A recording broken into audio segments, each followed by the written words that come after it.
Usul itu diterima baik oleh seluruh jemaat, lalu mereka memilih Stefanus, seorang yang penuh iman dan Roh Kudus, dan Filipus, Prochorus, Nikanor, Timon, Parmenas, dan Nikolaus, seorang penganut agama Yahudi dari Antioquia. Kemudian berkatalah seorang malaikat Tuhan kepada Filipus. Katanya, "Bangunlah dan berangkatlah ke sebelah selatan, menurut jalan yang turun dari Yerusalem ke Gaza." Jalan itu jalan yang sunyi. Lalu berangkatlah Filipus. Adalah seorang Etiopia, seorang Sida-Sida, pembesar dan kepala perbendaharaan Sri Kandake, ratu negeri Etiopia, yang pergi ke Yerusalem untuk beribadah. Sekarang orang itu sedang dalam perjalanan pulang dan duduk dalam keretanya sambil membaca kitab Nabi Yesaya. Lalu kata Roh kepada Filipus, "Pergilah ke situ dan dekatilah kereta itu." Filipus segera ke situ dan mendengar Sida-Sida itu sedang membaca kitab Nabi Yesaya. Kata Filipus, "Mengertikah Tuhan apa yang Tuhan baca itu?" Jawabnya, "Bagaimanakah aku dapat mengerti kalau tidak ada yang membimbing aku?" Lalu ia meminta Filipus naik dan duduk di sampingnya. Nas yang dibacanya itu berbunyi seperti berikut. Seperti seekor domba ia dibawa ke pembantaian, dan seperti anak domba yang keluh di depan orang yang menggunting bulunya, demikianlah ia tidak membuka mulutnya. Dalam kehinaannya berlangsunglah hukumannya. Siapakah yang akan menceritakan asal-usulnya? Sebab nyawanya diambil dari bumi. Maka kata Sida-Sida itu kepada Filipus, "Aku bertanya kepadamu, tentang siapakah Nabi berkata demikian? Tentang dirinya sendiri atau tentang orang lain?" Maka mulailah Filipus berbicara dan bertolak dari nas itu ia memberitakan Injil Yesus kepadanya. Mereka melanjutkan perjalanan mereka dan tiba di suatu tempat yang ada air. Lalu kata Sida-Sida itu, "Lihat, di situ ada air. Apakah halangannya jika aku dibaptis?" Sahut Filipus, "Jika Tuhan percaya dengan segenap hati, boleh." Jawabnya, "Aku percaya bahwa Yesus Kristus adalah Anak Allah." Lalu orang Etiopia itu menyuruh menghentikan kereta itu. Dan keduanya turun ke dalam air, baik Filipus maupun Sida-Sida itu, dan Filipus membaptis dia. Dan setelah mereka keluar dari air, Roh Tuhan tiba-tiba melahirkan Filipus, dan Sida-Sida itu tidak melihatnya lagi. Ia meneruskan perjalanannya dengan sukacita. Tetapi ternyata Filipus ada di Asdod. Ia berjalan melalui daerah itu dan memberitakan Injil di semua kota sampai ia tiba di Kaisarea.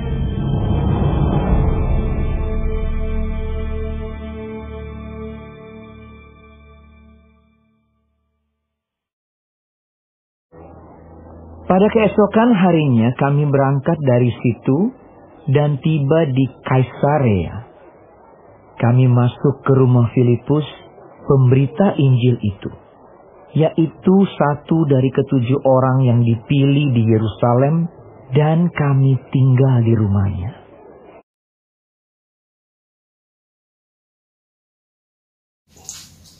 Selamat pagi adik-adik, kita bertemu lagi pada pagi hari ini di dalam pelajaran ke-6 dengan judul mengabarkan Injil dengan tuntas.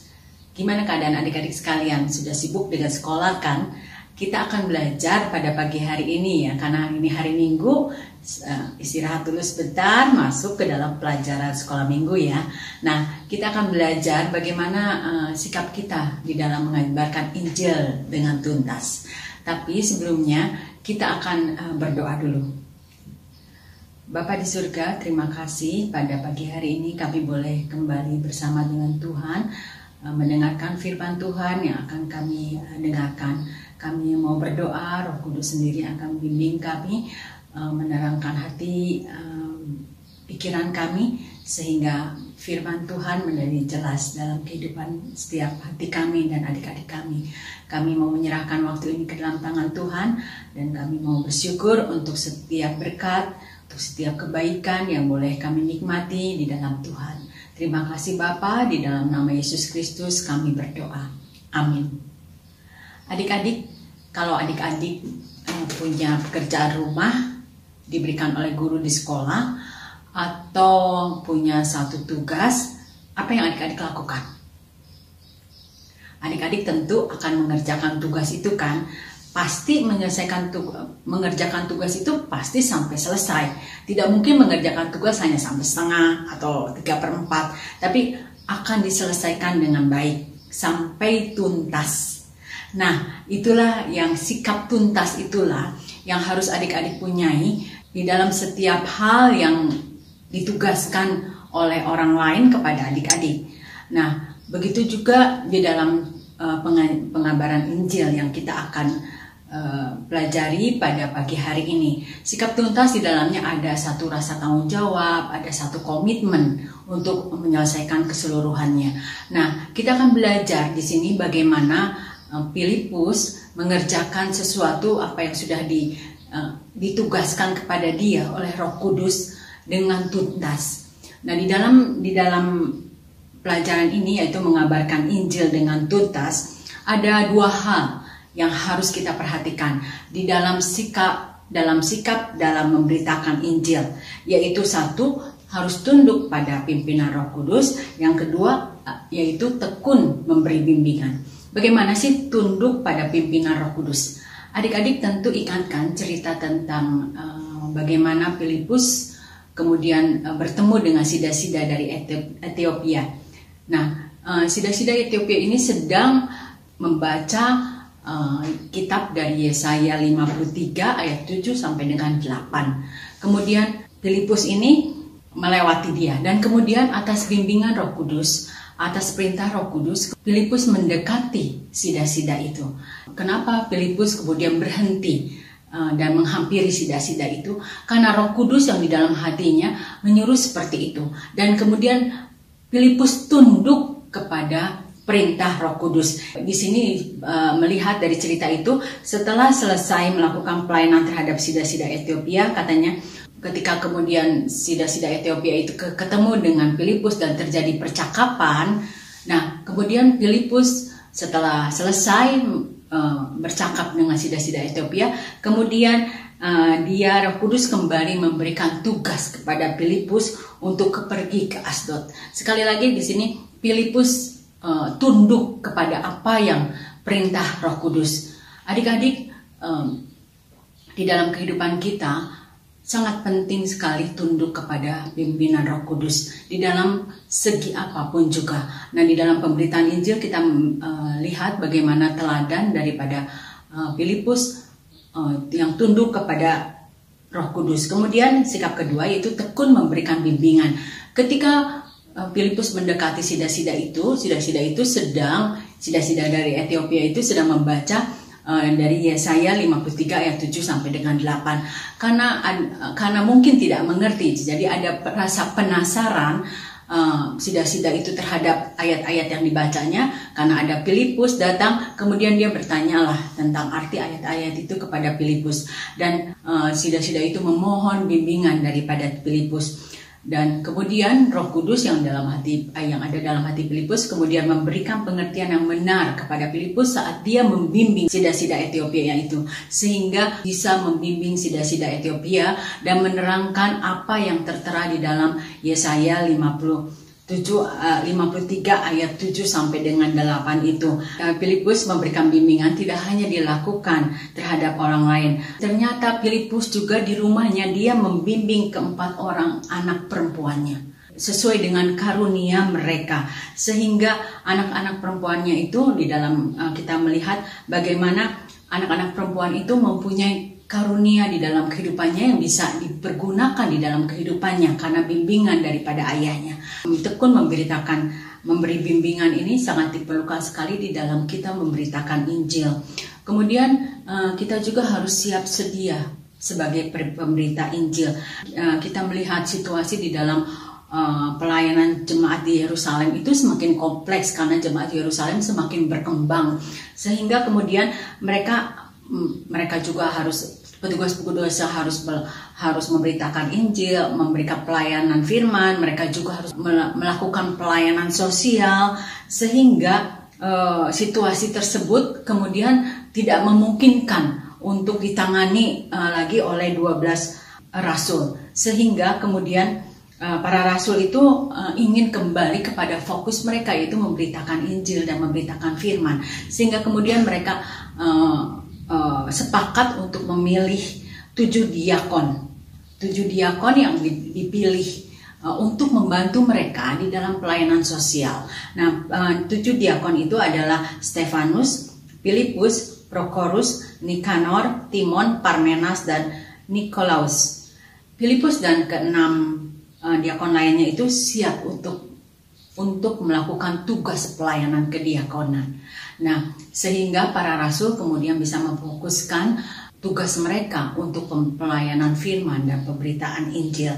Nah, kita lihat di sini, kita mendengar cerita dari 7 diakon itu, 1 diakon meninggal dunia, yaitu Stefanus, yang betul-betul walaupun dihadapkan dengan perajaman batu, dia tidak mundur imannya. Dan kemudian kita baca dari Alkitab, Stefanus meninggal karena dirajam oleh batu. Tapi kita tahu bahwa itu tidak membuat mundur pelayan Tuhan, walaupun banyak didera oleh penderitaan, mereka tidak mundur untuk memberitakan Injil. Nah, siap sediakah kita memberitakan Injil dalam keadaan apapun juga? Kita adik-adik di dalam kehidupan kenegaraan yang merdeka ini, kita sungguh bersyukur kepada Tuhan karena kita bisa memberitakan Injil kepada teman-teman kita atau kepada siapapun yang Roh Kudus pimpin kita untuk memberitakan Injil dengan semangat, dengan merdeka, tanpa ketakut. Merdeka dalam arti merdeka dari rasa ketakutan, ya, tidak seperti saudara-saudara kita pada saat itu. Nah, di dalam pemberitaan Injil kita tahu bahwa kita harus tuntas untuk memberitakan Injil. Kita harus tuntas untuk melakukan pemberitaan Injil. Tuntas artinya di dalam pemberitaan Injil itu apa yang diberitakan. Di dalam pemberitaan Injil itu yang diberitakan adalah semua orang sudah berbuat dosa. Kemudian Allah mengutus Yesus Kristus ke dunia ini untuk mati di kayu salib. Dan kemudian melakukan penebusan atas dosa-dosa kita, darahnya menebus dosa-dosa kita. Kemudian dari situ pemberitaan Injil mengandung kita harus ceritakan juga bagaimana kemudian Yesus kemudian dibangkitkan pada hari yang ketiga dan kemudian kembali kepada Allah Bapa untuk memberikan tempat bagi kita. Jadi di dalam pemberitaan Injil itu inti cerita itu, ya, jangan lupa yang harus diceritakan kepada saudara-saudara kita. Jangan melebar kemana-mana, tetapi intinya adalah itu. Nah, kita melihat di sini di dalam tuntas di dalam melakukan tugas pemberitaan Injil. Kita tahu bahwa Filipus kemudian memberitakan Injil di kota Samaria, dan di dalam perjalanan pulang ke Yerusalem dia juga memberitakan Injil di banyak kampung di wilayah Samaria. Kita juga melihat bagaimana kemudian Filipus membimbing sida-sida dari Ethiopia. Filipus juga melakukan semua tugas-tugas yang harus dia kerjakan dengan tuntas, dengan bimbingan Roh Kudus. Pasti dia juga berdoa sehingga Roh Kudus terus memimpin dia untuk melakukan pemberitaan Injil secara tuntas. Kesimpulannya adalah seorang pemberita Injil harus memiliki sikap untuk tunduk kepada Roh Kudus dan tekun membimbing. Ketertundukan kepada Roh Kudus itu akan sangat menolong setiap pemberita Injil di dalam melaksanakan tugasnya. Jadi yang pertama adalah tunduk kepada Roh Kudus. Berdoa apa yang dimaui oleh Roh Kudus. kemudian memberikan bimbingan kepada orang yang kita beritakan Injil. Kemudian tugas pemberitaan Injil itu, di dalam memberitakan Injil kita harus tuntas melakukan pemberitaan Injil itu. Dan jangan lupa di dalam pemberitaan Injil keselamatan, arti keselamatan itu harus kita ceritakan kepada orang yang kita akan beritakan. Seorang pemberita Injil itu harus siap sedia waktunya, pada waktu baik, pada waktu tidak baik. Ketika Roh Kudus memberikan tugas kepada kita, beritakan Injil, kita harus beritakan Injil. Walaupun mungkin tidak baik waktunya. Kita lihat di sini bagaimana Filipus atau juga rasul-rasul yang lain memberitakan Injil. Walaupun di tengah-tengah penganiayaan orang-orang Kristen, mereka tetap memberitakan Injil. Nah, kita lihat di sini bagaimana ancaman terhadap mereka tidak membuat mereka undur untuk memberitakan Injil. Penerapannya, adik-adik, bukan hal yang mudah untuk merespon firman Tuhan hari ini. Kita tahu bahwa memang mungkin sulit untuk memberitakan Injil ya.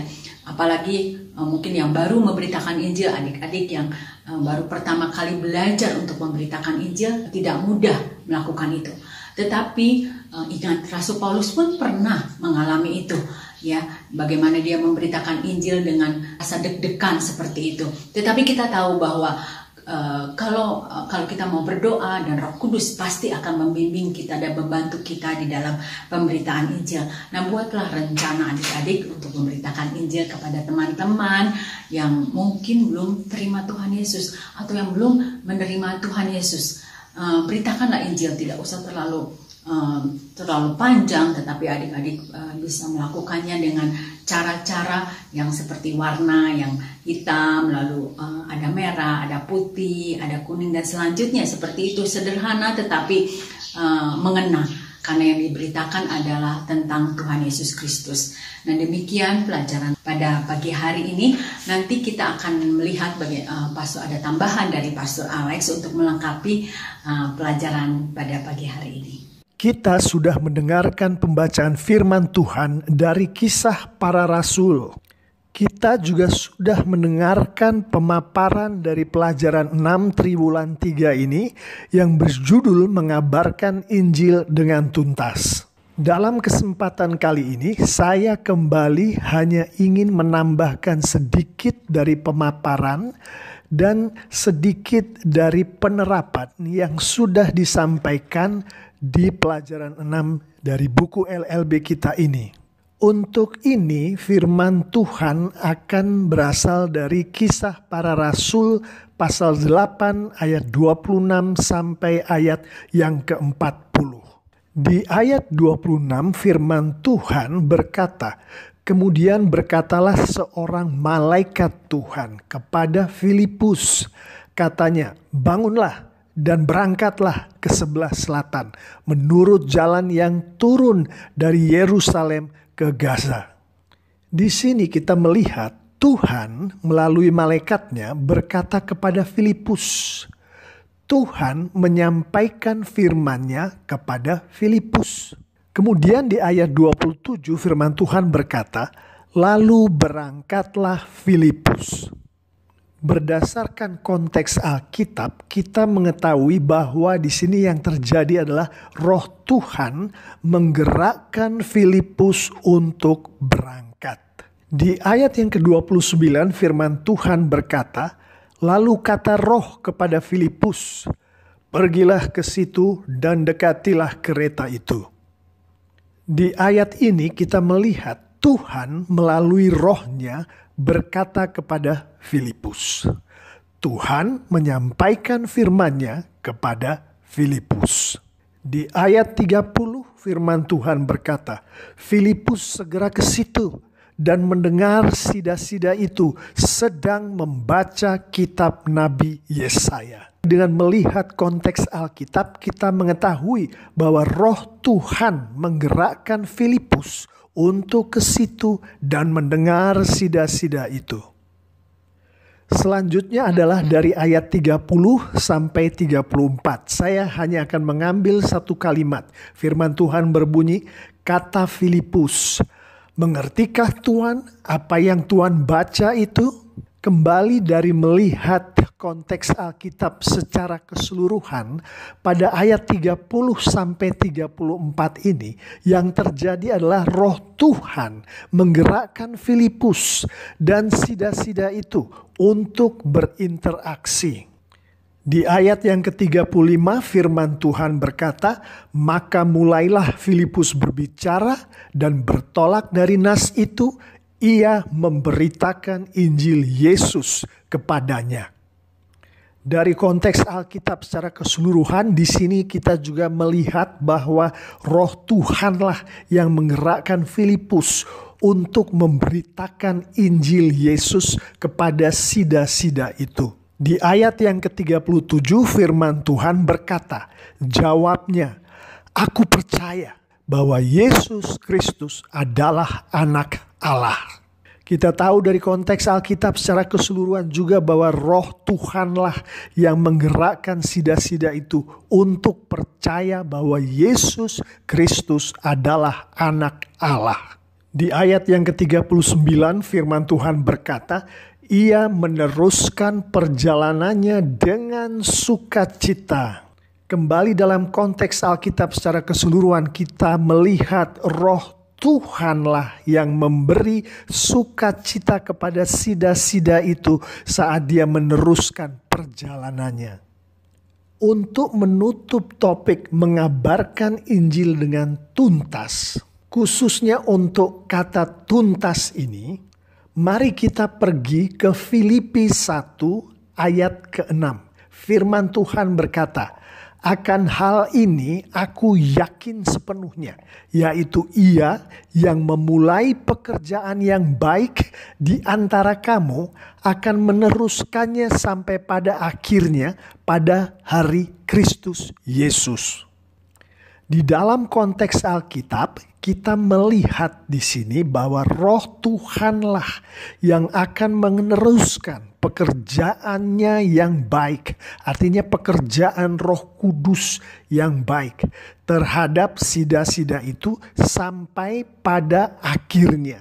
Artinya pekerjaan Roh Kudus yang baik di dalam diri sida-sida itu akan dituntaskan oleh Roh Kudus pada akhirnya, yaitu pada hari Kristus Yesus. Dengan demikian sebetulnya yang menuntaskan pengabaran Injil itu bukanlah Filipus, bukanlah si sida-sida itu, tetapi Roh Kudus Tuhanlah yang menyelesaikan pekerjaannya dengan tuntas, yaitu pada hari Kristus Yesus. Dari Alkitab kita tahu bahwa Tuhan kita selalu mau menambahkan jiwa-jiwa baru sebanyak mungkin untuk diselamatkan. Dari Alkitab kita juga tahu bahwa Tuhan memakai kita, anak-anaknya, untuk mengabarkan Injil. Dan melalui Injil inilah Roh Kudus bekerja di dalam hati orang yang belum selamat, yang kemudian karena kasih karunia Tuhan atas orang yang belum selamat ini, atas pekerjaan Roh Kudus kemudian percaya, dia diselamatkan. Di titik inilah pekerjaan Roh Kudus yang menurut Filipi 1 ayat 6 tadi adalah pekerjaan yang baik tadi dimulai. Dan Roh Kudus akan terus bekerja di dalam diri orang ini sampai pada hari Kristus Yesus. Sampai tuntas. Jadi kita tahu Tuhan memenangkan sebanyak mungkin jiwa. Kita tahu bahwa Tuhan memakai kita untuk mengabarkan Injil kepada jiwa-jiwa yang Tuhan mau menangkan itu. Yang mana kedua hal ini ada di dalam Alkitab, yang mana kita sebagai anak-anak Tuhan harus ikut Alkitab ini. Lalu pertanyaannya adalah, apakah yang harus kita lakukan sebagai anak-anak Tuhan dalam hal ini? Mari kita melihat kembali apa yang dilakukan Filipus dari ayat-ayat yang sudah kita bahas bersama tadi. Kita melihat Tuhan melalui malaikatnya berkata kepada Filipus, Tuhan menyampaikan firman-Nya kepada Filipus. Roh Tuhan menggerakkan Filipus untuk berangkat. Tuhan melalui rohnya berkata kepada Filipus. Tuhan menyampaikan firman-Nya kepada Filipus. Roh Tuhan menggerakkan Filipus untuk ke situ dan mendengar sida-sida itu. Roh Tuhan menggerakkan Filipus dan sida-sida itu untuk berinteraksi. Roh Tuhan menggerakkan Filipus untuk memberitakan Injil Yesus. Roh Tuhan menggerakkan sida-sida itu untuk percaya bahwa Yesus Kristus adalah Anak Allah. Kemudian Roh Tuhan memberi sukacita kepada sida-sida itu. Lalu Roh Tuhan meneruskan pekerjaannya yang baik terhadap sida-sida itu sampai pada akhirnya, sampai tuntas. Mari sekarang kita permudah poin-poin yang barusan saya sampaikan tadi. Pertama adalah berkomunikasi dengan Tuhan. Kedua, menerima atau faham firman Tuhan. Ketiga, melakukan firman Tuhan. Keempat, berkomunikasi dengan Tuhan. Kelima, menerima, faham firman Tuhan. Keenam, melakukan firman Tuhan. Ketujuh, peka dan taat pada Roh Kudus. Kedelapan, peka dan taat pada Roh Kudus. Kesembilan, peka dan taat kepada Roh Kudus. Kesepuluh, peka dan terbuka pada Roh Kudus. Kesebelas, Roh Kudus meneruskan pekerjaannya sampai tuntas. Kita melihat dari poin-poin tadi ada beberapa poin yang lebih dari satu kali disampaikan oleh ayat-ayat firman Tuhan tadi. Nah, sekarang mari kita susun sedemikian rupa sehingga kita mengetahui dengan jelas aplikasinya seperti apa dari poin-poin yang barusan kita sama-sama pelajari tadi. Jadi untuk dipakai Tuhan, tidak ada anak Tuhan yang tidak dipakai Tuhan. Kalau tidak dipakai Tuhan, bukan anak Tuhan. Jadi penerapannya adalah tekunlah berdoa. Tekunlah membaca firman Tuhan dan mengerti firman Tuhan itu. Kemudian taatlah melakukan firman Tuhan.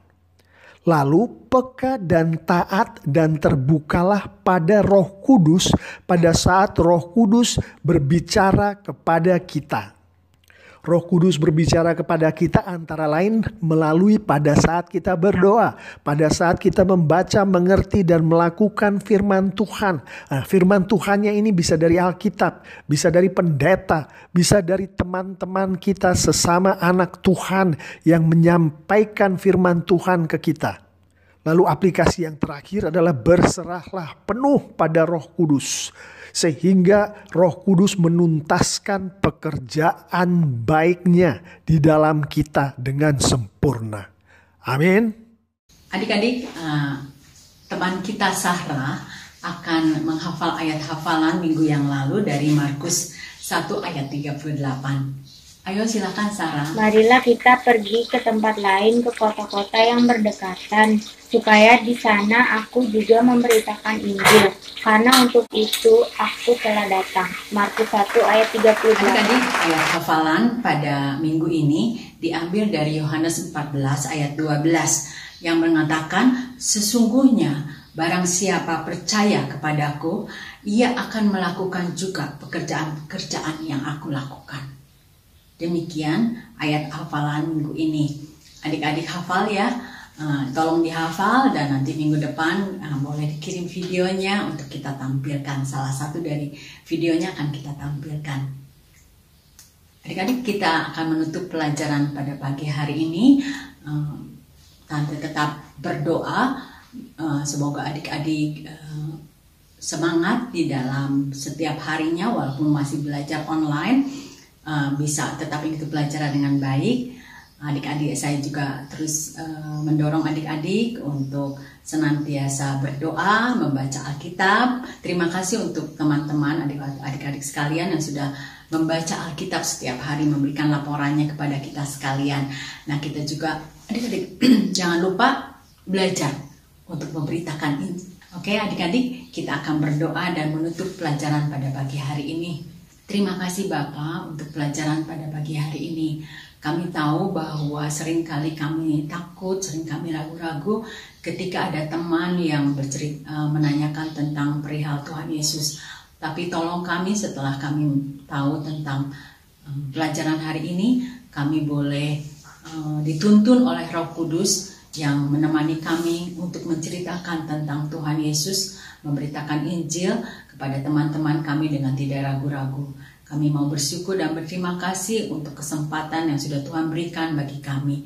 Sertai kami sepanjang minggu depan Tuhan Yesus. Biarlah kiranya penyertaan Tuhan senantiasa bersama dengan kami di dalam setiap kegiatan kami, di dalam setiap apapun juga yang kami lakukan.